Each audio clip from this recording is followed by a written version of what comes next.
Hola, sean todos bienvenidos una vez más a Fiorella en Orgánico. Como siempre y en todos los episodios estoy muy bien acompañada. Esta vez de Mariana Benedetto, psicóloga. Bienvenida, Mariana. Gracias. Hoy vamos a estar conversando acerca del duelo. Vamos a conversar también acerca de etapas del duelo y todo va a ser relacionado con este tema porque uno, nos los han pedido y dos, yo decía, pero es que no tengo a alguien que me hable de eso. Y pues Mariana se está especializando en este tema. Entonces, Mariana, bienvenida. Gracias. Y quiero empezar preguntando, ¿cómo sabes que estás en duelo? Obviamente, si muere alguien importante, tú dices, estoy en duelo. Pero yo creo que ese es el duelo que más sabemos que existen.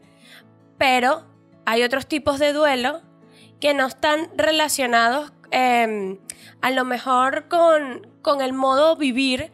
No relacionado, yo creo que no está validado. Que no es válido porque dicen, bueno, pero a ti se te murió alguien, ¿sabes? Y entonces yo creo que eso es una forma de invalidar totalmente la emoción o el proceso por el que uno está pasando. Entonces mi pregunta es, ¿cómo sabes que estás en duelo? ¿Cómo puedes identificar un duelo? Mira, yo creo que lo más importante es que en la vida estamos todo el rato recibiendo y despidiéndonos de cosas, de personas, de momentos, de situaciones. Entonces, yo diría que por norma general, en la vida, estamos en un duelo constante. Lo que pasa es que eso tiene una connotación negativa, por lo general. En la sociedad hemos aprendido que estar en duelo es algo malo. Pero dentro de lo que significa estar en duelo, siempre hay una oportunidad para recibir algo nuevo. Y esto, por supuesto, si estamos hablando de un duelo por el fallecimiento de una persona, suena terrible de decir, ¿no? Pero cuando estamos hablando de las cosas que pasan en el día a día, en el momento en el que yo tomo una decisión y por ejemplo, decido dejar a mi pareja o mi pareja me deja a mí, es la invitación que me está haciendo la vida a aprender a recibir otra cosa diferente a lo que ya tenía. Entonces, eso en sí mismo ya es un duelo. O cuando decido dejar un hábito que ya no me funciona, que ya no me aporta, que puede pasar por decido comer mejor o decido escuchar este tipo de música. Al final son cosas como tan pequeñitas que tienen impactos grandes en tu vida a largo plazo. Entonces, para mí eso es una buena señal, el decir que estoy dejando atrás y también darme cuenta el que estoy recibiendo en mi vida. Entonces hay un espacio en el que hay una pérdida y esa pérdida es lo que nosotros llamamos duelo. Cuando caemos en duelo, yo me imagino que no todas las personas procesamos el duelo de la misma manera. Me imagino también que es arraigado a la crianza, a la moralidad de alguna forma también creo que esté inmiscuida en esto. También creo que la forma en que te relacionas con los demás puede que tengas un tipo de duelo u otro. ¿Cuáles son los tipos de duelo? O sea, ¿existen tipos de duelo? Sí, existen tipos de duelo porque cada persona literalmente en el mundo lo vamos a sentir de forma diferente. Aunque yo desde la ciencia y desde lo que yo he estudiado en psicología te podría decir literalmente tipo de duelo patológico, tipo de duelo, vamos, un montón, ¿no? Pero desde la experiencia en el cuerpo, que para mí es lo más importante, hay tantos duelos como personas dolientes. Y esto es básico. Y una forma de entender esto también para mí es que en el momento en el que tú pierdes algo importante, en el momento en el que en tu vida deja de estar algo que para ti era importante en algún momento, hay una falta de algo. Y esa tipología o esa implicación que va a tener en tu vida va a depender de qué intenso o la intensidad de la presencia de eso que tuvo en tu vida. No es lo mismo, por ejemplo, yo perder, como te estaba diciendo, algo simple, que es un hábito, a algo importante, que por ejemplo es la muerte de mi padre, ¿no? Son cosas totalmente diferentes. Entonces, el tipo de duelo va a depender también un poco del miedo que yo tenga a sentir el dolor. Porque, por ejemplo, si yo soy una persona que está abierta a experimentar mis emociones, estoy abierta a transitarlo, a vivirlo, a no escaparme, es muy, muy probable que tengamos un duelo, que es lo que es considerado en psicología normal, ¿no? Que transite dentro de los 6 meses, incluso hasta el año. Pero si soy una persona que por X circunstancias en la vida tengo muchísimo miedo, mucho temor a sentir este dolor en mi cuerpo, es probable que, por ejemplo, con el tiempo desarrollemos un duelo patológico, que es lo que nosotros conocemos como un duelo que no ha sido gestionado por tu sistema nervioso porque no está preparado para hacerlo. Mariana, cuando hablas acerca de si dejar un hábito es un duelo y perder a un familiar es otro tipo de duelo, es como que otro dolor. Esto me recuerda a que yo he tenido pérdidas, ¿vale? He tenido pérdidas de gente muy importante en mi vida y siempre comento esto. Mi abuela se murió hace menos de un año y mi abuela fue muy importante para mí. De hecho, yo la recuerdo siempre, casi que todos los días de mi vida, porque siento que está o sea, que lo que soy yo también es parte de los recuerdos que tengo con ella. Entonces, digamos que cuando yo hago una comida, por lo menos yo hago huevitos revueltos y me acuerdo a mi abuela. Y entonces, cuando yo hago huevitos revueltos, ese sabor, o sea, yo le pongo cebollita como le ponía a ella, es mi abuela, ¿sabes? Y yo creo que esas cosas, por lo menos yo las transformo de... Agradezco a la vida haber vivido eso con ellas. Además que mi abuela era una mujer muy peculiar y haber sido su nieta y tener yo como que ese tipo de anécdotas con ella, a mí me hacen feliz. Cuando yo pierdo a mi abuela, digamos que estaba preparada, entre comillas, porque nadie está preparado para un dolor tan grande. Yo estaba preparada porque mi abuela murió de 96 años. Había dado mucho y estaba enferma. Entonces, se venía. Pero cuando recibí la noticia, yo lo primero que hice fue escuchar y mi cerebro era, ahí viene. Porque yo escucho la nota de voz y se le empieza a quebrar la voz a mi padre y yo tiré el teléfono. Porque yo no quería escuchar él. Se murió. Y después, y Adri me dice, ¿qué te pasa? Y se murió mi abuela. Pero era porque mi papá nunca llora. Yo estaba esperando esa llamada. Y esa fue mi reacción. Pero la muerte de mi abuela no me dolió tanto como la de mi hermano. O sea, a mí me dolió muchísimo la muerte de mi hermano porque sí es verdad que mi hermano estaba enfermo.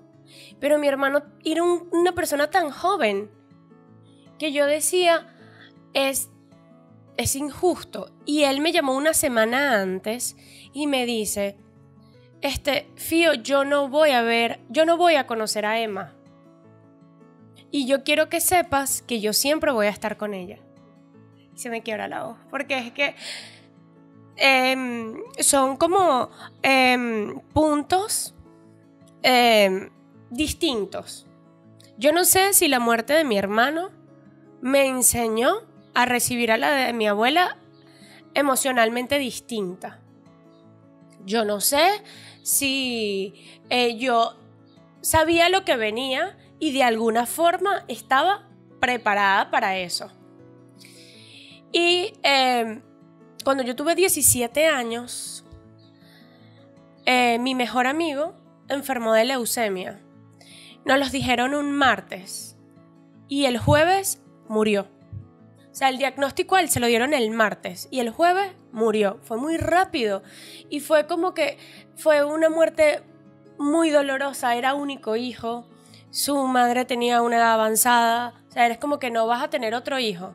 Y además de eso, todos estábamos graduándonos de bachillerato, viendo universidades y tal, y yo iba con él a todo eso. Y cuando su mamá me veía siempre llegar, me abrazaba y lloraba conmigo. Es más, cuando yo llegué al velorio de él, ella me llevó a una habitación y se acostó conmigo en la cama y me abrazaba a llorar. Porque yo creo que era como que la amiga más cercana a su hijo. Y eso fue algo que me agarró totalmente desprevenida, porque con 17 años a mí nadie me había faltado, nadie de mi familia, nadie, nada. Y seguramente tampoco habías escuchado sobre la muerte. O sea, sobre vivir en primera persona, que es perder a alguien. No, porque yo siento que no estamos educados. No estamos educados para el dolor. Y dado todo esto, a mi mamá en esa semana de mi mejor, que se murió mi mejor amigo, a mi mamá se le muere su perrito. Y mi mamá lloraba a ese perro como una persona. Ella lo abrazaba muerto y mi mamá lo lloraba. O sea, de una manera tan... Y, o sea, yo desde mi ignorancia y desde mi falta de tacto o desde mi inmadurez, yo le decía, ay mamá, ya es que lo lloras como una persona. Pero era porque yo comparaba al perro con Oscar Raúl. O sea, yo decía, no tiene sentido, o sea, no tiene sentido. Entonces, ¿por qué nombro todo lo que a lo mejor ha sido digamos que mis experiencias con la muerte?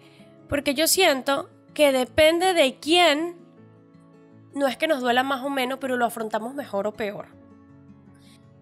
Sí. Mira, hay algo... Para mí la muerte ha sido mi mejor maestra. Y sigue siéndolo. Y algo muy importante que yo he aprendido con todo esto que estás diciendo es que nunca llega ni pronto ni tarde. Llega cuando tiene que llegar. Y siempre está bien. Y esto duele un montón, aceptarlo. Porque, como bien decías tú nunca estás preparada para despedirte de alguien importante en tu vida. Tú no estás preparada para despedirte de tu mejor amigo, ni de tu hermano, ni de tu abuela. En cuanto a la intensidad de estos dolores y la diferencia que puede haber entre ellos, cuando me comentabas lo de tu mejor amigo y el perrito, cuando el cerebro está sometido a tantas experiencias traumáticas, es como que digamos que entra en un estado de priorizar. No es que te haya importado menos la muerte del perrito, es que era la única forma que sabías hacerlo en ese momento, porque para ti había otra cosa que era mucho más importante. A mí me pasó cuando mi padre falleció, que mi padre también falleció de cáncer y falleció desde la fecha del diagnóstico hasta su muerte, hubieron muy poquitos días, y como 3 días antes falleció mi perrita. Y yo estaba llegando del hospital y mi perrita de 17 años, quien me había acompañado a tener mi primer novio, mi segundo novio, yo qué sé, entrar a la universidad, tantas cosas. Y yo no tuve tiempo para ponerme triste por ella. De hecho, yo hay cosas que ni me acuerdo. Porque en ese momento había otra cosa que era más intensa para mí, que era perder a mi padre, con quien había compartido toda mi vida. Un padre súper presente, súper amoroso, súper especial. Y no es que mi perrita no lo haya sido. Es que en ese momento solamente mi cuerpo podía dedicar energía a una de esas cosas. Y de ahí viene algo que nos pasa mucho a los seres humanos, y es la autoexigencia. El pensar, es que tengo que estar en un estado de tristeza igual a ambos, porque si no va a significar que me importa menos. Y todo son ideas mentales. Porque tú en el fondo de tu corazón siempre sabes. Sí. Siempre sabes lo importante que fue tu abuela, siempre sabes lo importante que fue tu hermano, la perrita, o sea, tantas cosas. Y yo creo que hay que empezar a aprender a permitirse estar en el estado que sea. No tener una idea preconcebida de, es que cuando se muera no sé quién voy a estar súper triste, voy a estar súper mal. Bueno, o no, y no pasa nada, y no significa que le quiero menos. Significa que tengo una mayor capacidad de entender que el amor que tenía en mi vida de esa persona realmente, en el fondo, no se ha ido a ninguna parte, porque tu abuela sigue en cada célula de tu cuerpo. Yo creo que lo que acabas de decir tiene demasiado valor, porque las personas no se dejan de querer porque se hayan muerto. Empiezas a quererlas de una manera distinta, y a través del duelo empiezas como que a descubrir, lo grande que es el amor o el amor que sentías hacia ellas. Totalmente. Porque el duelo, o por lo menos la añoranza de extrañar a una persona que ya no está, es aprender a vivir con ese sentimiento. Porque por lo menos yo hablo de mi hermano y a mí me toca fibras. Yo hablo de mi abuela y me toca fibras. Entonces es como que ellos están, porque me sigue produciendo lo mismo, pero ahora sé cómo controlarlo. Y hablando del control, cuando caemos en duelo, o por lo menos desde mi experiencia, controlar emociones y situaciones es lo que más dificulta esos días. Y viene quien te acompaña en el duelo. Que yo creo que eso es demasiado clave para poder... O sea, no es que ellos sean responsables de tu sanación, pero creo que depende de las personas que tengas a tu alrededor. Es más liviano. Totalmente. Yo siempre hablo desde mí, porque no voy a dar otros ejemplos. Cuando muere mi hermano, yo llamo a mi marido, de ese momento a mi marido, y yo le digo, ha muerto mi hermano. Pero antes de decirle ha muerto mi hermano, decirlo yo a mí me causaba como que es verdad, se murió, los vas a decir. Y yo, o sea, lloré. No fue que lloré primero y después dije la noticia, pero sí se notaba que estaba afectada. O sea, mi voz no era...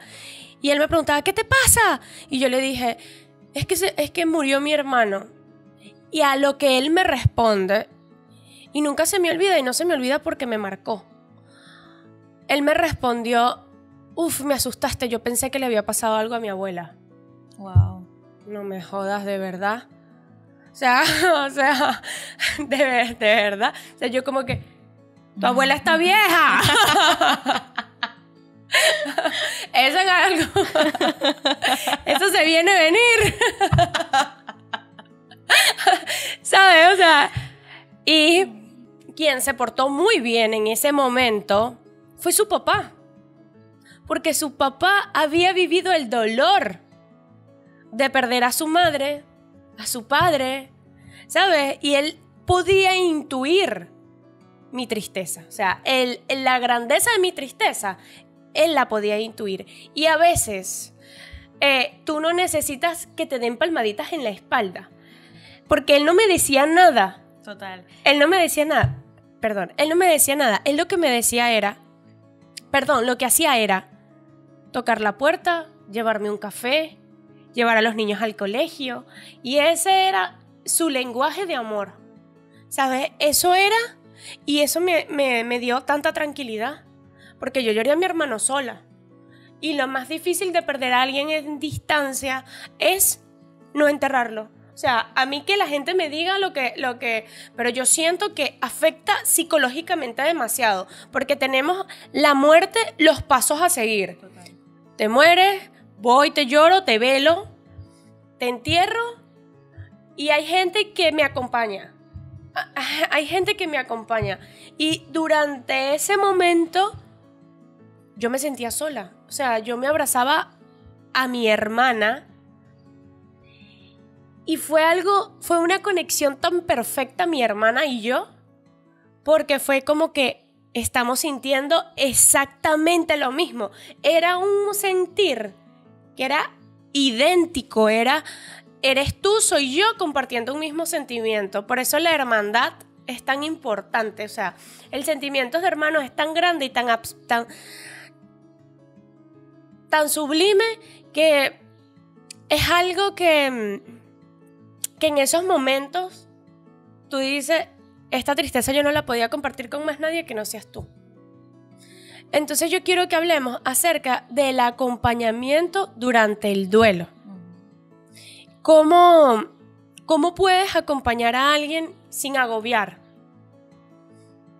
¿Crees que hay pasos a seguir, Mariana? Mira, sinceramente creo que no. Creo que no porque... como te decía antes, yo siento que cada persona es tan diferente. Y hablabas algo súper importante que son los lenguajes del amor. Quizás para mí, yo que soy una persona súper afectiva y que para mí el contacto físico es muy importante, yo me siento muy contenida cuando alguien me abraza. Para mí, en un momento de duelo importante en mi vida, fue súper importante el sentirme acompañada y sostenida, a nivel emocional, pero a nivel físico también. El sentir que me podía dejar estar, caer, y que pasara lo que tuviese que pasar. Para mí hay una cosa súper interesante que es en el momento en el que pierdes a alguien, la gente no sabe qué decir. Entonces hay unas frases hechas que son que descanse en paz, lo siento mucho, te acompaño en el sentimiento, y que no es tan mal. Pero es un buen reflejo de cómo la sociedad está acostumbrada a no profundizar en eso que pasa. Es como una estructura. Eso es, correcto. Es como lo que socialmente está bien. Correcto. Mira, yo cuando falleció mi padre, había gente en el funeral que me daba un abrazo y me decía, esta es una oportunidad de la vida. Incluso el mismo cura que estaba haciendo la misa decía frases como, bueno, yo no le conocía, pero seguro habrá sido una persona increíble. Y yo pensaba, ¿pero esto qué es? Claro. Era un desastre. Decía, pero no sé, a mí siento que la muerte es un momento tan íntimo que requiere de intimidad en todos los sentidos. Un preguntarte cómo estás, qué necesitas de mí. Porque a lo mejor yo de ti, que tengo un vínculo X, necesito por favor, ¿me puedes hacer la compra? Pero de mi cuñada o de mi hermano necesito un abrazo, porque es el lugar en el que me siento segura y me siento a salvo.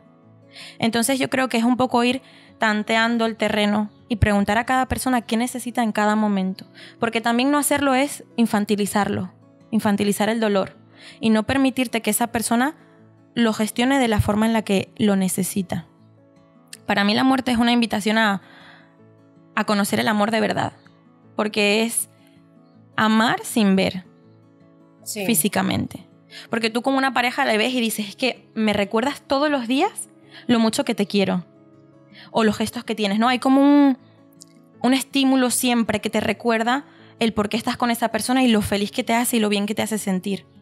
Cuando una persona no está, vives de recuerdos, de fotos, de vídeos, de conversaciones, de tu memoria. Y las personas que no lo han vivido, como comentabas en el caso de tu exmarido, yo no las juzgo porque entiendo que son personas que por las razones que sea no tienen acceso a esa sensibilidad. Sí. Y está bien porque no todos estamos preparados para hacerlo en cualquier momento. Exacto. Pero sí que es verdad que cuando tú vives en primera persona lo que es perder a alguien, no hay vuelta atrás. En el sentido de, puedes decir una frase genuina de te acompaño. No es una frase hecha, es qué terrible esto que te ha pasado.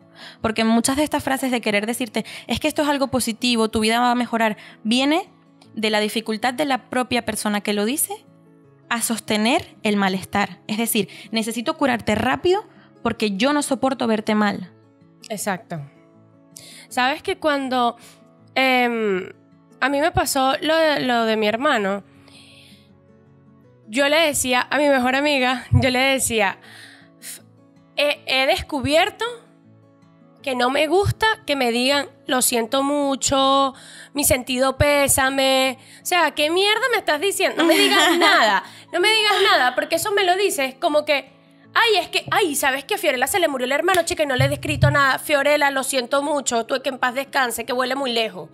Ay, no me que huele muy lejos. O sea, yo no quiero escuchar eso. Yo no quiero escuchar eso, ¿sabes? Total. Yo no quiero escuchar cosas que tienes que decir por compromiso a quedar bien. ¿A quedar bien con quién? Contigo. Porque exacto. Es que a mí me da igual si no me das el pésame. O sea, yo siento que si a mí alguien, no sé, yo no voy a decir, ¿qué bolas, Vanessa, que no me ha dicho que mi hermano descanse en paz? ¡Qué horror! No, yo no espero nada de nadie, porque es que nadie va a poder sanar el dolor que yo siento. O sea, nadie en lo absoluto. Y eso lo entendí a través de la muerte de mi hermano, que no me gustaba, a diferencia de ti, el abrazo era como que una afirmación del dolor. O sea, te estoy abrazando porque estás triste. O sea, yo estaba como que esta abrazadera no me cuadra, ¿sabes? Pero era porque yo, desde mi tristeza, era como que tengo que aceptar esto. O sea, es como que estoy procesando esto. Se murió, vale. Ahora estoy triste. Estoy muy triste. ¿Qué es esto? O sea, ¿qué es esto que yo estoy sintiendo? Yo esto tan feo, yo no lo había sentido. Porque la gente ve la muerte como una tragedia tan Y lo es, emocionalmente lo es. O sea, no vamos a tapar el sol con un dedo, es triste. Y a mí me pasa una cosa, o sea, como yo no quiero que me traten, trato de no tratar. Y a lo mejor tus necesidades son distintas a las mías, ¿sabes? O sea, por lo menos yo digo, ay, no, es que a mí que me abracen. Y a ti sí te gusta que te abracen. Claro. Yo, es que me estén diciendo mi sentido, pésame. Y hay gente que sí se pone a pensar, ay, el amigo de no sé quién, tan amigo que era de tu hermano, y ni siquiera se pronunció. Hay gente que sí toma su tiempo para decir, qué bola. O sea, tanto que lo quería y tanto que lo amaba y no ha venido a la casa a decirme, o sea, ¿sabes? Eso. Y yo creo que todos los procesos están bien. Totalmente. O sea, están bien. Porque cada persona es un cúmulo de experiencias. Y las experiencias que tú vivas son las mismas que te hacen procesar de una manera u otra cada acontecimiento. Porque yo conozco muchas personas que dicen como que, ay, pero ¿por qué te alegras tanto? O sea, lo que te está pasando está bien, pero no es para tanto, ¿sabes? Y yo, claro, no es para tanto para ti. Pero yo, por lo menos, yo celebro todo. Yo celebro todo. Y yo sé que yo soy muy romántica. Yo romantizo mucho mi vida. Y me sale espontáneo. No es algo que yo diga, ay, voy a romantizar este momento. Es que me sale solo. Y yo creo que desde que eso ha sido clave, ¿sabes? Y yo no sabía que yo era tan positiva. O sea, yo no sabía que yo vivía tan feliz, ¿vale? Hasta que fue un comentario recurrente y yo dije, bueno, esto no es nada malo, o sea, esto malo no es, pero sí es verdad que yo vivo las tristezas muy intensas, pero también salgo de ellas rápido, porque no me lo permito, y no me lo permito no por no sentirme mal. Yo cuando estoy triste yo lloro y si me tengo que tomar una semana en eso, lo hago, pero es que a mí me hace mal sentirme mal, no sé si me explico. O sea, ese mood de qué triste estoy. Ay, no, ay, porque yo siento que me puedo quedar ahí en ese bucle y eso me da terror. Y por eso creo que no me lo permito. Y porque yo no me lo permita no quiere decir que yo vaya a llegar a ti y te vaya a decir, ay chica, pero vive la vida que es una sola, vamos a tomarnos unas cervezas, vamos a vivir. O sea, no, porque empezamos con lo mismo. Cada quien procesa sus experiencias de una manera distinta y es totalmente respetable. Ahora, Mariana, ¿cómo crees tú que una persona pueda enfrentar o afrontar un duelo sin caer en una depresión en bucle? Mira, en relación a lo que estás diciendo, para mí es importante que entender desde el principio que el estado natural de la persona, del ser humano, es la felicidad. Y esto sorprende. Y esto no es una frase de Mr. Wonderful de... Es que es verdad. De la chancleta. Sí.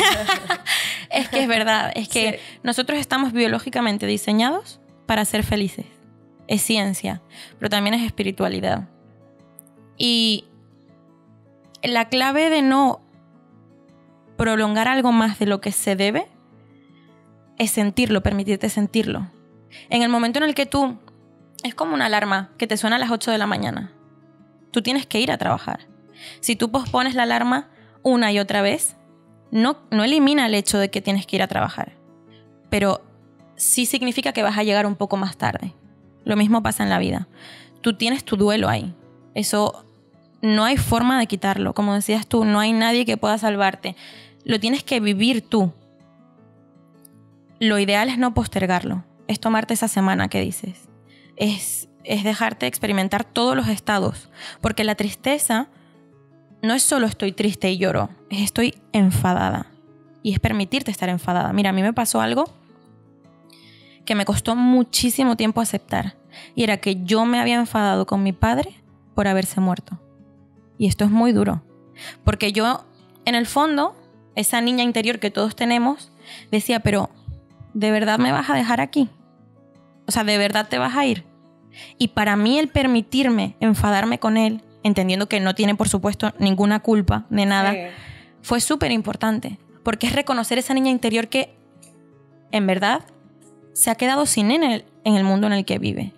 Y es enseñarle a esa niña poco a poco, con muchísimo amor, que él sigue estando.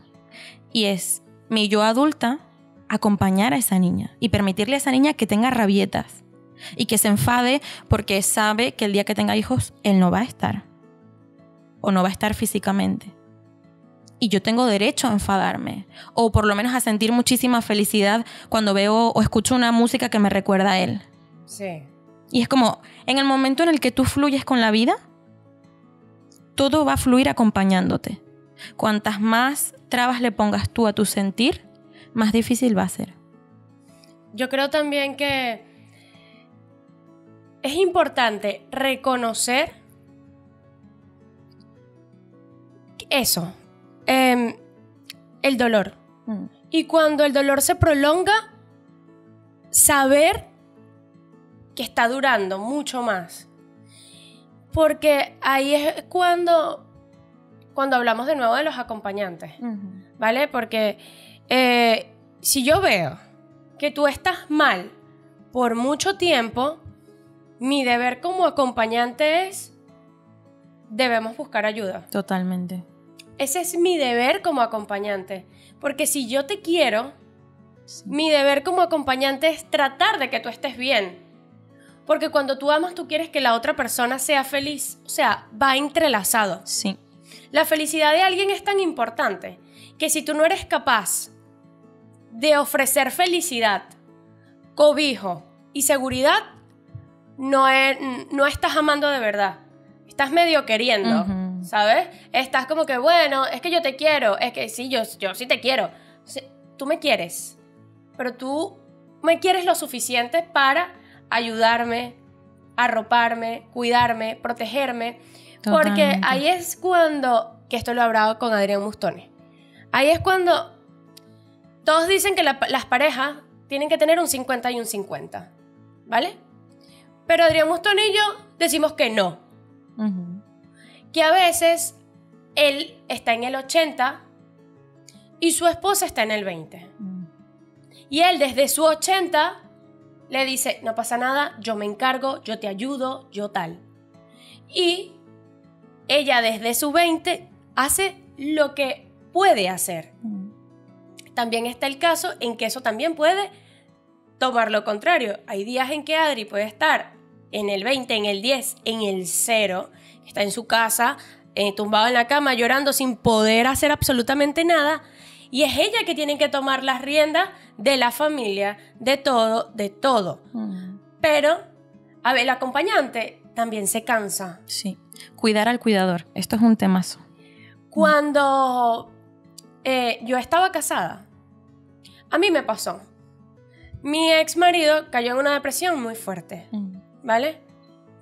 Y yo estaba embarazada. Y él me dice, yo quisiera estar feliz porque voy a tener a una hija y yo no siento otra cosa que no sea tristeza. Y eso a mí me sacudió tanto que ahora estoy consciente de el poder que tuvo esa frase en mí. O sea, ahora, pero en ese momento yo con las hormonas como las tenía, fue como que, ¿y por qué? ¿Y por qué no estás? ¿Y por qué no estás? ¿Pero por qué no estás? O sea, no lo entendía. Sí. Luego, yo voy a terapia y la psicóloga me dice, todos hablan de la persona depresiva, pero poco se dice del bastón que la sostiene. Sí. Y el bastón, cuando sostiene por mucho tiempo, se agrieta, se desgasta, se cansa, se parte y deja de funcionar. Y fue lo que, yo no voy a decir que esa fue la causa, pero sí fue una de las grietas que tuve en mi matrimonio, ¿sabes? Porque yo sentía que yo daba y no venía de vuelta. Entonces, ese es otro tipo de duelo. Las separaciones de pareja. ¿Qué tan difícil son y qué tan poco conscientes somos? Mira, siento que son súper difíciles cuando pensamos que cuanto más lucho por ti, más te amo. El amor no es lucha, no es tengo que ir detrás, tengo que hacer, me tengo que poner más delgada, más guapa para ser atractiva para ti. Es como estar totalmente en un estado de búsqueda. O de aceptación. Estar fuera de mí totalmente me impide amarte e impide que tú me ames. Cuando una pareja se separa, bueno, hay tantos motivos, pero por lo general es importante que durante y después de la separación estés pensando en ti el máximo tiempo posible. Porque aquí hay una cosa, un fenómeno súper interesante, que es que quien deja tiene una cantidad de culpa abrumante Es verdad. por tomar esa decisión. A mí me decían cosas como, yo no entiendo por qué lo dejas. Te pega, te pone los cuernos. O sea, es una buena persona. Sí. Te quiere. Y eso entra en ti y está todo el rato en tu cabeza. En bucle. Y te planteas, ¿y si estoy cometiendo un error? ¿Y si, no sé, y si me arrepiento? O si también, no puedo con esto sola. Claro, o también la culpa de hacerle daño a otra persona, porque en verdad tú no quieres hacerle daño a una persona que has amado. Y yo intentaba en ese bucle, yo intenté volver. Cuando yo tenía ese bucle de, no sé qué hacer, tal, yo intenté volver. ¿Con él? Sí, yo intenté volver con él. Y fue como, o sea, lo vas a hacer feliz a él. Y tú, o sea, yo decía, vas a volver. Era como que algo que me decía en mi cabeza, vas a volver, pero si estás mal, pero si no quieres estar con él. O sea, ¿por qué le dices eso? Le dices lo que le estás diciendo para hacerlo sentir a él, pero es mentira, tú no quieres hacer eso, tú no sientes eso, y entonces ahí decías, qué hipócrita eres, no seas falsa, tú no estás sintiendo eso, pero era la responsabilidad que yo sentía de no herirlo, pero entonces para no herirlo a él me hería a mí, y ahí es cuando sale a flote el amor propio, y a veces el amor propio se ve egoísta. Sí. Porque es como la Fiorella que te sostenía, se cansó, no te voy a sostener más. Ahora me voy a tratar de reconstruir a mí misma, porque no me encuentro. Yo recuerdo que yo siempre cambio de color de pelo, pero esos días, o sea, esos meses, fui rubia, fui pelirroja, fui morena, y yo veo la foto y era un mes un color, un mes otro color. Yo estaba tratando de encontrarme. O sea, yo estaba desesperada, tratando de volverme a encontrar. Además, yo acababa de ser mamá por segunda vez. Entonces tenía él. Yo creo que tú estás dejando de querer a tu marido y él. Tengo las hormonas locas porque estoy recién siendo mamá de nuevo, experimentando la emoción de, ay, es que no quiero dejar a mi hijo mayor solo. Tanto tiempo con él. Y ahora su atención no es toda para él. Eso también es algo que las madres luchamos cuando estamos empezando a ser mamá por segunda vez. Y era eso, era, ay, no sé qué hacer, no sé qué hacer. Era como que una pelea interna. Hasta que de la nada, porque yo creo que eso surge de la nada, fue como que lo tienes que dejar, tienes que ser feliz, que te sepan todo lo que la gente te diga, y créeme que no me importaba, o sea, no me importó, o sea, después que fue como que, después que yo sentí eso de, estás haciendo esto para hacerlo sentir bien a él, pero te estás hundiendo tú, y ese momento fue catarsis, o sea, fue detonante en mi toma de decisiones.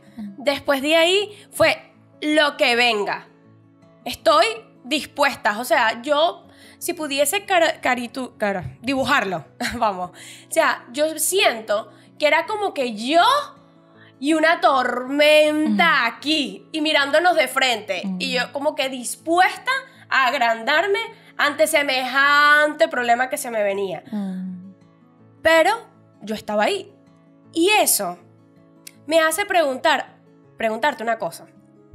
Cuando estás en duelo, tienes la capacidad de reconocer si la persona que tienes a tu lado no es para ti porque no está siendo receptivo o empático con tu dolor. O sea, esa situación puede llegar a tomar algún tipo de decisión en tu relación. Ojo, y yo no estoy hablando solo de relación de pareja. Porque a veces el duelo, eres hija única y te toca vivirlo con tu madre, con tu padre, con tu compañero de piso. O sea, eso, hay un antes y un después en cómo ves a esa persona después de un duelo. Para mí sí. De nuevo, creo que esto es algo súper personal, pero hablándote de mí, yo creo que sí, porque yo, de la forma en la que entiendo el amor, no existe que yo no esté ahí para ti, sosteniéndote y acompañándote en un momento tan difícil. A mí me pasó que cuando perdí a mi papá, yo tenía una pareja que por las razones que sean, tenía muchísimas resistencias de conocerlo en el hospital. Y yo decía, pero es que se va a morir. Y yo quiero que conozcas a mi papá. Porque en ese momento esa era la persona con la que yo quería compartir mi vida. Y yo no entendía, o sea, en mi cabeza no hacía clic. Primero, que nadie quisiera conocer a mi papá, que era una persona súper especial. Y luego que mi pareja no quisiera acompañarme en el hospital conmigo. Finalmente esta persona subió a la habitación, lo conoció, estuvo ahí. Pero a mí, en el momento yo no lo vi, no lo reflexioné, pero tiempo después dije, de verdad, yo tuve que gastar energía en insistirte a ti para que tú subieras a la habitación conmigo. Me pareció impresionante. Y así te podría contar tantas cosas, ¿no? Así como también luego en el funeral, uno de los recuerdos que tengo, porque yo no me acuerdo de muchas cosas, pero uno de los recuerdos más especiales y vívidos que tengo fue cuando terminé porque yo di hablé sobre mi papá en el funeral. Y cuando terminé de hablar, me acuerdo verlo así a él, a mi pareja, y verlo llorando, y que fue la primera persona a la que me acerqué, le di un beso y le di un abrazo. Y en ese momento está grabado en mi cuerpo a fuego. Y yo se lo voy a agradecer para toda la vida. Pero sí que es verdad que cuando me planteo yo como persona en mi vida lo que quiero para mí, yo necesito y quiero una persona que esté ahí sin que yo tenga que luchar para que esté. Y para mí eso fue un punto importante en el dejar mi relación con esta persona. Porque no entiendo el amor, no concibo el amor de otra manera que estoy aquí para ti en lo que sea, en lo que venga.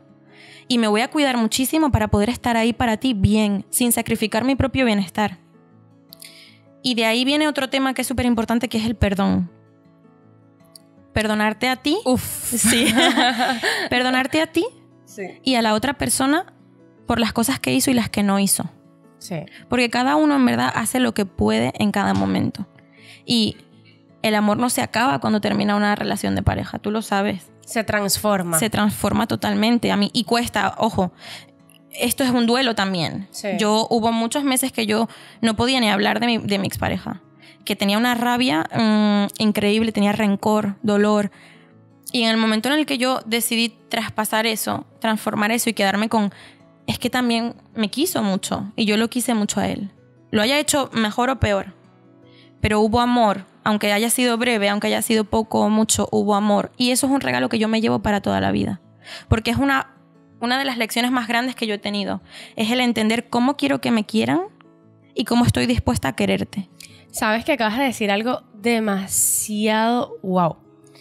Yo creo que es demasiado importante saber cómo queremos o lo que merecemos. Totalmente. Porque a mí cuando me dijeron, y se lo dije a mi mamá, cuando mi mamá me dijo, Fío, es que él te quiere, me decía mi mamá, él te ama. Y yo le decía, pero es que su manera de amarme no me llena. Y ahí fue cuando dije, ya está, eso que acabas de decir, eso es. Uh-huh. Eso es. Y fue algo que lo descubrí, es eso. Y esa es tu sabiduría interna. Que de mucho de lo que estás hablando veo tu sabiduría interna a flote, que todos la tenemos. Esto es otro punto súper importante. Tú siempre sabes. Hay mucha gente que va a consulta o que viene a mí y me dice, es que no sé si le quiero dejar, no sé si quiero seguir con él, si quiero intentarlo. Yo te puedo ayudar a descubrirlo, pero tú sabes lo que mereces y lo que quieres. Es verdad. Mira, cuando yo estaba en mi no sé qué hacer, yo tengo un amigo psicólogo. Uh-huh. Y esto él no se debe acordar, pero yo sí. Y yo le digo, Nelson, quiero hacerte una consulta, ¿sabes que me está pasando esto? Y él me decía, puede ser esto. Y yo, esto y esto. Y él me daba herramientas, me daba como opciones, como forma. Y fue como que no hay nada que yo te diga. Claro. Que tú lo valides, porque tú lo que quieres es dejarlo. Claro. No me lo dijo así, me lo dijo como muy profesional. Pero fue eso. Y fue como que, es verdad, lo quiero dejar. O sea, fue como, y todo fue como que una pelea. Yo me recuerdo en ese momento y todo fue, yo me recuerdo confusa, peleándome a mí misma. O sea, como que peleando entre pensamientos. O sea, fue un enredo. Mira, y lo has dicho perfecto, peleando entre pensamientos. Porque hay una cosa súper importante y es que por una parte está la mente, que son pensamientos que están ahí todo el rato viniendo, agobiándonos un montón, pero luego está lo que tú sabes, que está aquí. Entonces, hay un momento muy importante en el que tú te diste cuenta que era tu mente la que estaba hablando por ti, pero lo que tú sabías te decía algo completamente diferente. Y está bien pedir ayuda porque no solamente te ayuda a verlo, sino que te acompaña en el proceso. Porque lo que decías tú, hay muchísima gente que sabe y tiene claro que quiere dejar a su pareja, pero que vuelve con ella. ¿Cuántas no hemos vuelto con alguien sabiendo que ahí no era? Sí. Por miedo, porque quieres estar en un lugar seguro, porque quieres sentirte igual que antes, porque incluso tienes miedo a no tener una vida sexual tan buena como la que tienes. Ojo, el sexo engancha un montón. Y engaña. Y engaña un montón. Engaña. Y tú te puedes quedar en un sitio mucho tiempo porque tú piensas que esa sensualidad que te corresponde como mujer solo la puedes vivir con esa persona. Esto es otro tema aparte. Pero hay tantas cosas que que necesitamos ver, que a lo mejor en ese momento no eres capaz de hacerlo solo, y está bien que vengas a consulta, que lo conversemos, que charlemos y que yo te ayudo a poner sobre la mesa las cosas que hay. Pero la última decisión la tienes tú, porque yo confío en la capacidad que tienes para hacer aquello que te va a hacer más feliz. Mira, la felicidad no es algo abstracto, ni es tengo que tener el mejor coche ni el mejor trabajo. Es cada pequeña decisión que yo tomo en mi día a día, entender que esto o me acerca o me aleja de eso que me va a hacer a mí feliz. Si para mí es importante, por ejemplo, yo te hablo de mí, perder 5 kilos porque tengo, yo qué sé, unas fotos, y para mí es importante verme de determinada forma. Yo sé que si yo esta mañana me como una magdalena, eso que hago, por pequeñito que sea, me aleja un poco más de mi meta. Igual en el amor, igual en la vida. Si yo me quedo con una persona que no me trata bien, día tras día, según voy decidiendo quedarme ahí, es una forma más que tengo de alejarme de esa meta, de eso que para mí es importante. Entonces es no verlo como algo abstracto ni decir, es que lo tengo que dejar ya, lo tengo que dejar hoy. Es simplemente qué decisiones puedo tomar hoy para atenderme. Y mucho del darte cuenta de ese proceso de entender qué es lo que quieres para tu vida viene de, hoy necesito 1 hora para mí. Hoy necesito meditar. Tratarte. O sea, estar conmigo. Estar contigo mismo, sí. Y ponérmelo fácil para que esa información llegue a mí. Porque si yo estoy todo el rato distraída con el móvil, sin parar en casa, haciendo un montón de cosas, estoy alejándome de esa verdad que yo tengo dentro. Y esa verdad solo va a venir en el momento en el que estás tranquila contigo misma a solas. Y ahí te viene clarísimo siempre. Por aquí es, por aquí no es. Que luego tú decidas, porque es una decisión, distraerte es otra cosa. Eso te iba a decir. A veces nos distraemos y nos olvidamos de esa meditación que teníamos. Mariana, ahora quiero hablar sobre 2 temas. Sobre la conciencia y sobre el aprendizaje. Okay. La conciencia, porque que Adri sabe, hace poco sigo un médico que cada vez que viene Adrián le hablo cosas de ese médico. Bueno, pero sigo un médico y ese médico estaba dando una conferencia en Barcelona y se para una chica, una estudiante, y le dice, yo soy psicóloga de pacientes oncológicos. Uf, me encanta, lo he visto. Sí, de pacientes oncológicos. Y me afectaba tanto y llegaba a casa tan cargada que empecé a practicar la meditación. Y me adentré tanto en meditar que he perdido miedo a la muerte. Porque es como cuando estoy meditando, me adentro tanto en mi mente, en mi cuerpo, que me hago consciente de que estoy viviendo un momento y de que va a pasar todo y que va a haber un momento en que ya no voy a hacer meditación, sino que voy a ser parte de todo. Y él le responde, es que ya está, lo entendiste todo. Lo entendiste. Sí. Entonces, ¿crees que para aceptar la muerte desde la mejor manera, o llevar un duelo, no desde la mejor manera, pero sí emocionalmente más sano, más tranquilo, tienes que estar consciente de lo que es la muerte? O sea, de lo que es el sentir de esa situación. Porque él dijo, ser ignorantes nos lleva a prolongar el dolor. Sí, totalmente. La respuesta corta es sí. Lo que hay más profundo es que yo creo que para todo en la vida, no solamente en la muerte, es súper importante la conciencia. Y esto es algo que yo he descubierto hace un año. O sea, esto no es algo que yo haya crecido con ello. Hay mucha gente que sí, y me parece maravilloso.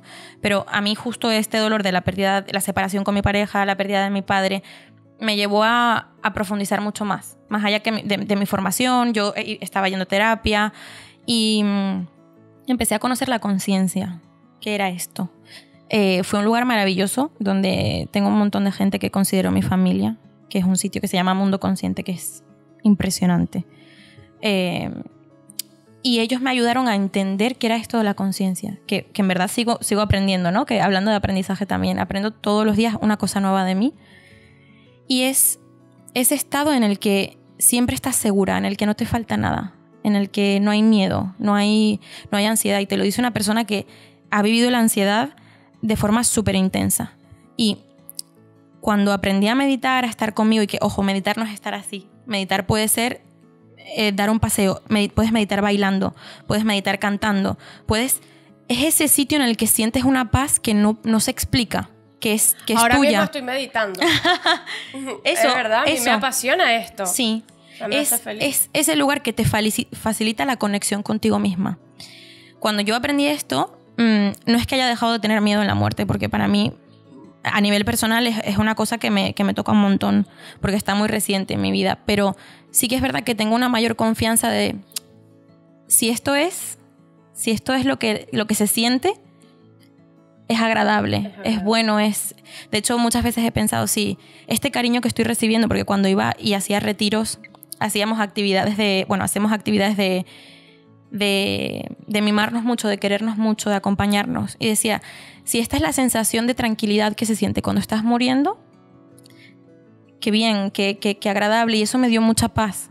Sentir en mi cuerpo, porque yo puedo leer muchos libros de autoayuda o puedo ir a mi psicóloga y me puede decir un montón de cosas, pero yo vivir en mi cuerpo esa paz y esa tranquilidad es como, vale, me da la garantía de que realmente estoy conectada conmigo, estoy conectada con mi papá de formas impresionantes aunque no esté, y estoy conectada con la vida que ya implícitamente lleva a la muerte. Entonces tengo menos miedo a transitarlo. Y está esa red de apoyo ahí también que decías antes. El saber que no estoy sola y que no tengo por qué hacerlo sola. Soltar esa imagen de soy superwoman y yo puedo hacerlo y yo voy y hago y resuelvo, que realmente más que ayudarnos nos genera muchísimo sufrimiento. Porque cuando no lo consigues, viene una sensación de frustración que es impresionante. Y te empiezas a creer el cuento de que no eres suficiente. Cuando en verdad era tan fácil como decir, necesito ayuda. Te necesito. Hoy no puedo hacerlo sola. Y esto es conciencia también. El darte cuenta que no estás solo en el mundo y que en verdad es una comunidad, ¿no? Que es una sociedad que muchas veces satanizamos a través de la política, de la economía, y estamos todos en guerra y todo tal, pero en verdad si vas a lo profundo no hay nada de eso. Tu dolor me conecta contigo. Yo he llorado con gente en el retiro que sé que tiene una opinión política diferente a la mía, o que sé que a lo mejor tiene puntos de vista muy diferentes a los míos, pero su dolor conecta con el mío y eso es lo único que importa. Claro, vuelves a lo humano. Claro, a lo realmente importante. Exacto. Ahora, Mariana, el aprendizaje. Uh-huh. Hablando de rupturas de pareja, uh-huh. Tú me dijiste que conservas bajo llave recuerdos que para ti fueron importantes. Sí. Por lo menos de las rupturas de pareja, hay una cosa que yo agradezco. Por lo menos yo agradezco la buena música. Uh-huh. Lo agradezco. Agradezco que quiero y que no. ¿Sabes? Porque a través de las rupturas también te descubres a ti mismo. 100%. Y mudas de piel. Uh-huh. Mudas de piel. Porque yo ya sé lo que yo no quiero, lo que yo no acepto en, por lo menos, mi relación de pareja. Uh-huh. O sea, a ver... A veces alguien me dice, ya, pero con esta persona sí, con este no. Yo, claro, porque tengo que repetir patrones con alguien más. O sea, yo no estoy dispuesta a volver a aguantar situaciones que en su momento me hirieron. Porque si no, imagínate qué masoquista. Claro. O sea,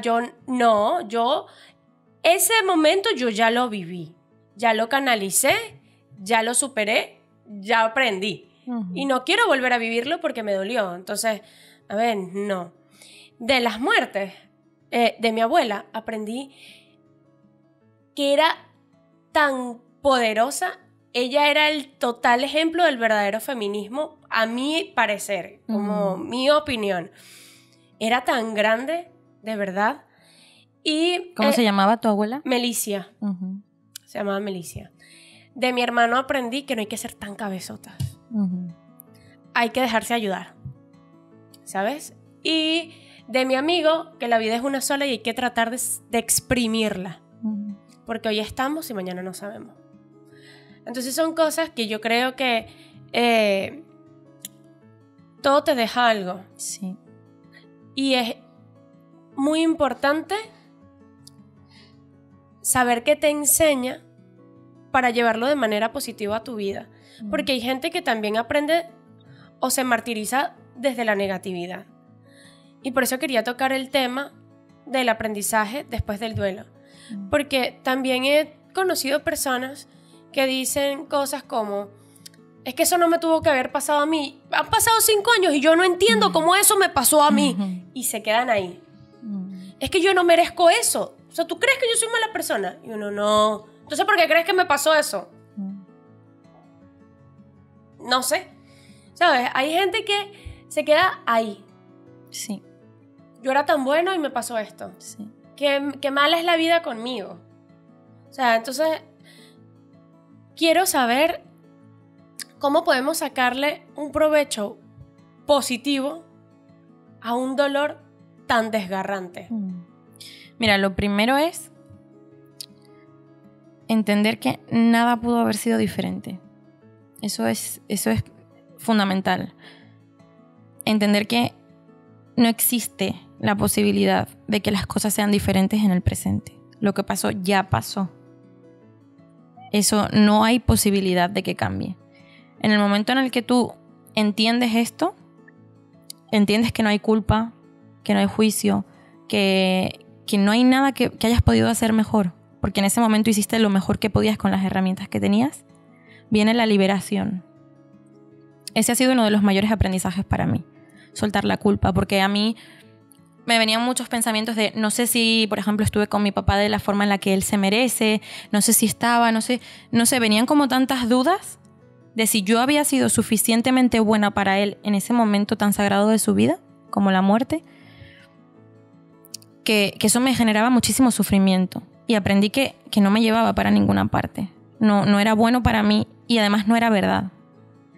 Porque recordaba como todos los momentos que tuve con él, lo mucho que le cantaba canciones, lo acompañé, estuve ahí a tope, no tengo ninguna duda. Entonces para mí el darme el valor que yo me merezco, el valor de decir es que yo sé que no soy una mala persona, yo sé que estuve ahí para él, que lo amé mucho y que él me amó mucho a mí también. Es como una liberación.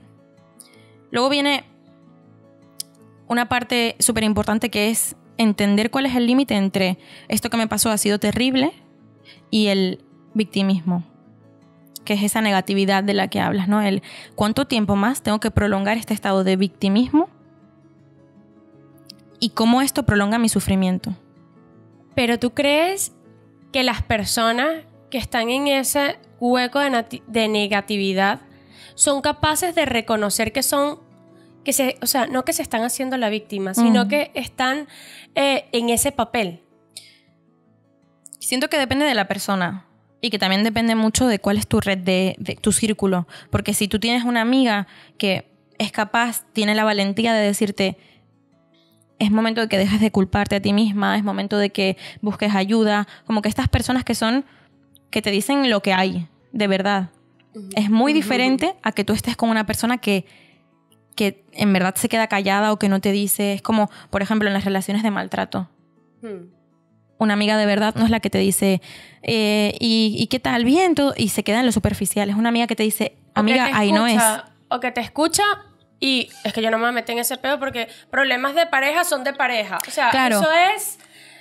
No, pero mira. Yo creo que... Pero siento que hay un deber en la amistad de la honestidad.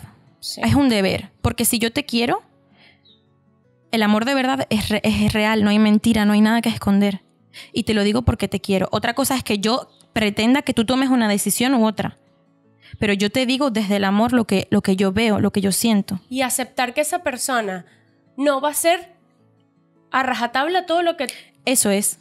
Sin exigencias. Es decir, yo te doy esto es lo que yo veo. Y tú con esta información haz lo que tú consideres. Y esas son las decisiones que tú tomas en tu vida. En cuanto al victimismo en la fase de duelo, es muy parecido. Es decir, tu vida no se acaba, en verdad. Yo me acuerdo que al día siguiente de fallecer a mi padre, yo decía, ¿cómo la gente sigue yendo a comprar el pan? O sea, ¿cómo sales de fiesta? Me metía a lo mejor en una red social y decía, pero no te acabas de... O sea, no sabes lo que ha pasado, que mi vida se paró. O sea, mi mundo se paró. Pero la realidad es que el mundo sigue. Y las cosas siguen pasando. Y la vida de los demás sigue. Entonces, es una buena noticia porque esas personas que sí siguen en movimiento, si te quieren de verdad, sabrán acompañarte, sabrán escucharte, pero también sabrán decirte en determinado momento, es momento de seguir, porque la vida sigue. Y esto es muy fuerte, esto es muy fuerte de aceptar. Sabes que uno de los podcasts donde más receptividad hemos tenido ha sido un podcast de Ana Sanz, donde ella habla acerca de la pérdida de su bebé. O sea, ella se preparó para el parto y el bebé nació muerto. Mira, yo sentí tanto respeto o sea, tengo un respeto y una admiración infinita por ella.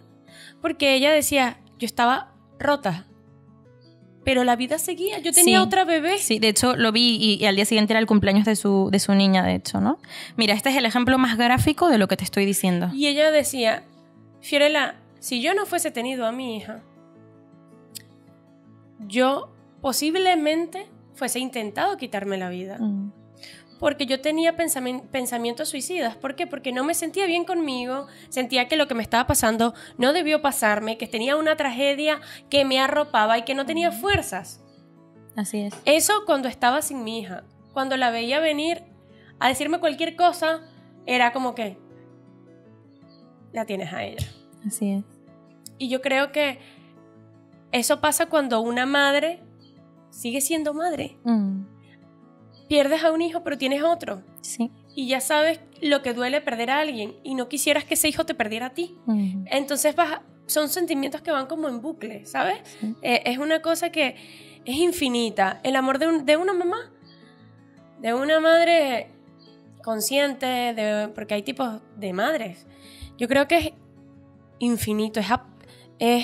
Yo no tengo palabras para describir lo que yo siento por mis hijos. O sea, yo me quedo corta, totalmente corta, porque yo sé que yo nunca voy a poder describir lo que yo siento y soy capaz de hacer por ellos. Mariana, gracias por estar aquí, gracias por haber expuesto tus conocimientos con todos nosotros. A mí hay una de las cosas que me encanta de hacer podcast, y es que aprendo desde las experiencias que cada persona que se sienta ahí donde estás es capaz de contar ante muchas personas que van a ver. Y ese es todo, o sea, ahí se resume todo Fiorella en Orgánico. O sea, que yo trato de buscar personas que hagan eco de algo bueno, de algo bonito, de algo triste, porque no hay aprendizaje más grande que el desde el dolor. O sea, el dolor que te desgarra te hace crecer tanto que no vuelves a ser la misma persona. O sea, a mí no me pueden decir, Fiorella, es que cambiaste. Y yo, claro. O sea, tú guardas tu esencia, tú guardas tu personalidad, pero a lo mejor no actúas igual ante situaciones similares. O sea, yo no puedo, porque has aprendido, has crecido. Y pues nada, quería agradecerte el poder estar aquí. Quiero decirle a todos ustedes que Mariana tiene página web, sí, en donde ofrece la primera consulta gratis. Y creo que es una oportunidad estupenda para poder quitarnos miedo, porque hay gente que las terapias psicológicas no les van. O sea, dicen, pero es que yo no estoy loco. O sea, yo esto lo resuelvo solo. Y tienen toda una vida tratando de resolver un conflicto que no pueden. Y es porque tenemos que ser capaces de ver, no puedo sola, necesito ayuda. Sí. Y pues esta ayuda, en este caso, es Mariana. Pueden meterse en su página web. Dile, sí. Mari. Mariana con doble N, Benedetto con B y doble T.com. Si no, se meten en su cuenta de Instagram y pues ahí pueden pinchar el enlace que va directo hacia su página web. Adri me está diciendo que lo pone debajo. Muy bien, y que yo soy el que edito. Vale, entonces lo va a poner súper mal fácil, va a dejar todos los contactos aquí, ¿no? Entonces te empiezan a aparecer las letras. Y pues pueden pedir esa ayuda que creen necesitar, o si eres, también puede pasar. Yo creo que mi hijo necesita ayuda. Total, sí. Soy el acompañante, entonces voy y trato de resolverle los problemas del alma y del corazón. Así es. Gracias, Mariana. Y muchas gracias a ti también por invitarme, que ha sido un placer increíble. Pues nos vemos en un próximo podcast. Lo mismo, seguirnos a través de nuestro Instagram, los voy a dejar aquí abajo. Y pues nada, esto fue otro episodio de Fiorella en Orgánico. Chao, chao. Adiós.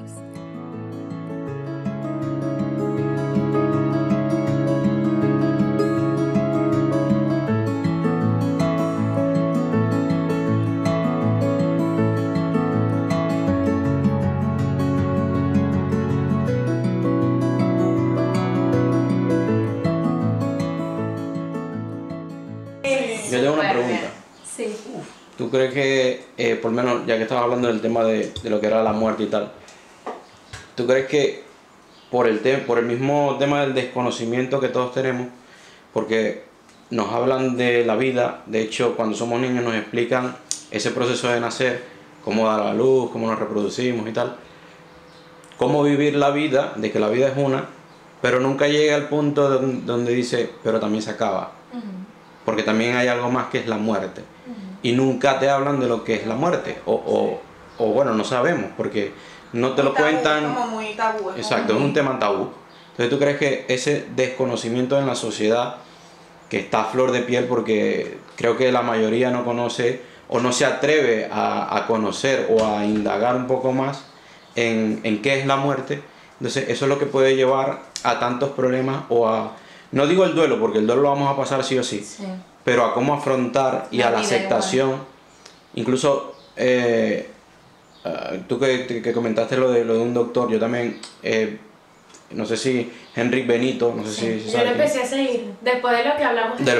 Entonces él hace esa similitud de lo bonito que es estar presente cuando das a luz, pero lo bonito también que es estar presente cuando alguien se va, cuando alguien muere. Sí. Y la realidad es que muchas personas no quieren estar en ese momento. Entonces te pierdes esa energía que hay en ese proceso cuando alguien se va, pero también por el tema del conocimiento. No sé qué piensas tú. Totalmente. Es lo que hablábamos al principio, es el querer huir algo que en verdad es una realidad. En el momento en el que tú te intentas escapar de esto, te estás perdiendo una parte de la vida, porque la muerte no deja de ser una parte de la vida. Entonces, vivir siendo conscientes, sin entrar en angustia, que esto también es otro tema, de me voy a morir, es muy importante, porque es lo que decía Fiorella, es entender que cada cosa es especial por sí misma, porque yo este momento no lo voy a volver a tener nunca, ni aunque repitamos, ni aunque nos volvamos a poner ahora mismo los cascos, nunca va a ser lo mismo. Entonces, cada momento que tú tienes es único, no se repite. Este abrazo, no solamente por el hecho de que tú mañana te puedes morir, o dentro de 10 años, o dentro de 20, simplemente que estar presente en cada momento es la única, para mí, la única forma que tienes de realmente vivir. Así, simplemente.